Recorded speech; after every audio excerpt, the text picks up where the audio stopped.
2024 সালে আমার 3 বছর পালাইছি। আপনি বিএনপিতে পোস্টেড নাকি? না, আমি জামাত। ভাইয়া মানুষ আসলে কতটা নির্যাতিত সেটা তো আপনারা জানেন। ভালো লাগে প্রান্তিক লেভেলে আসছেন সেই ক্ষেত্রে তো বুঝতে পারছেন। না ঠিক আছে, যারা ভালো কাজ করবে, যদি কোনোদিন এনসিপি ভালো কাজ করে, আমরা তো চেষ্টা মাত্র শুরু করছি, 6 মাসও হয় না এখনো। আমরা যদি ভালো কাজ করি, নতুন পুরাতনে বিরক্ত নাকি?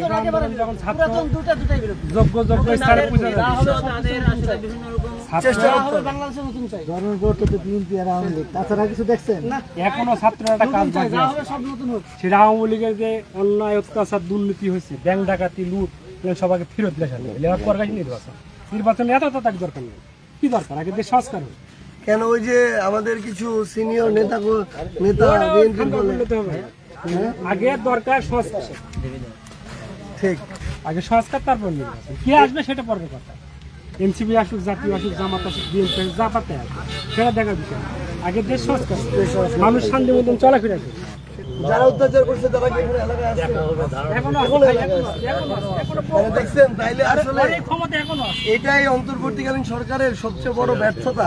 সরকারের যারা এত বড় অত্যাচার করছে, 16 বছর এলাকায় আসছে, কোনো শাস্তি হয় না তাদের। 16 বছর যারা অন্য অত্যাচার করেছে, তারা আজকে ওই জামাত বিএনপির সাথে লাগে আবার ওরাই অন্য অত্যাচার।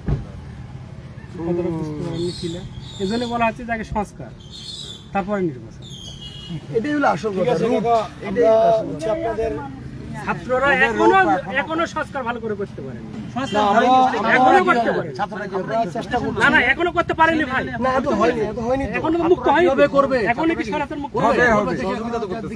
একটা জিনিস শুধু বলি, সেটা হচ্ছে কি, প্রথম কথা হচ্ছে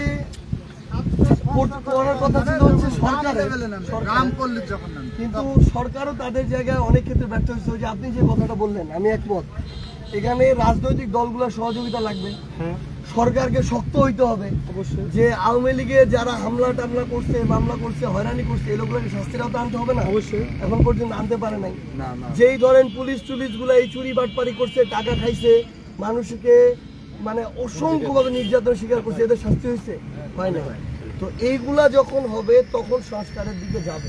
আপনার আগে করতে হবে কি, বিচার। এই যে আইন বিভাগ আলাদা, পুলিশের কাছে, সেনাবাহিনীর কাছে, নৌবাহিনী। কিন্তু সব জায়গায় বলি ভাই, আপনি একটা নেতা, এখন এনসিপির একটা নেতা, আমি ধরেন এনসিপির একটা কর্মী, আমি বলি আপনার, আমি উদাহরণ দিচ্ছিলাম, আপনি একটা নেতা, আমি একটা কর্মী, আমি একটা অপরাধ করি, পুলিশের আপনার ফোন দেওয়া আমি অন্যায় যদি করে থাকি, বিচার হবে আগে আমার, ঠিক, তারপরে গেছি অন্য কথা।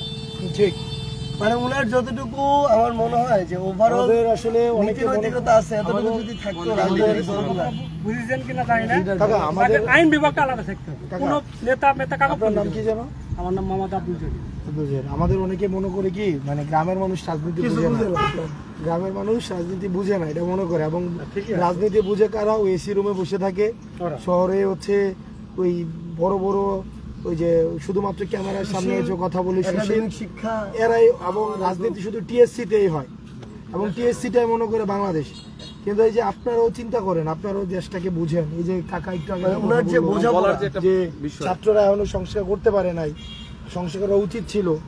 আপনি যে বললেন যে এটা আসলে যে আমাদের বিচার বিভাগ আলাদা করতে হবে, এবং হচ্ছে শাসন বিভাগ, আইন বিভাগের যে আপনার স্বাধীনতা নিশ্চিত করতে হবে, এটা আপনারাও বুঝেন। এবং উনি আরেকটা গুরুত্বপূর্ণ কথা বলছে, আমার দলেরও কেউ যদি অপরাধ করে, তাকে বাঁচানোর জন্য ফোন দেওয়া যাবে, তার শাস্তি আগে হবে। আমাদের আপনার এই যে আসিয়া ধর্ষণ বিচার হলে তো মৃত্যুদণ্ড, একই কার্যকর হয়েছে। ধর্ষণের রায় হবে একদিন, আদালতের একদিনই ফাঁসি, একদিনই কার্যকর, শুনানি নাই, কিচ্ছু দেশের ধর্ষণ থাকে। এগুলো সব একবার বিচার বিভাগ আলাদা করে দেন। ভালো হয়েছে, আমরা সুখে শান্তিতে আছি, এটাই সবচেয়ে বড় কথা। সবাই দেশটাকে সংস্কার করে, নির্বাচনের দরকার নেই ভাই। চলুন আমরা সবাই একটা ছবি তুলি। নির্বাচনের দরকার নেই, নির্বাচন আগে পরে,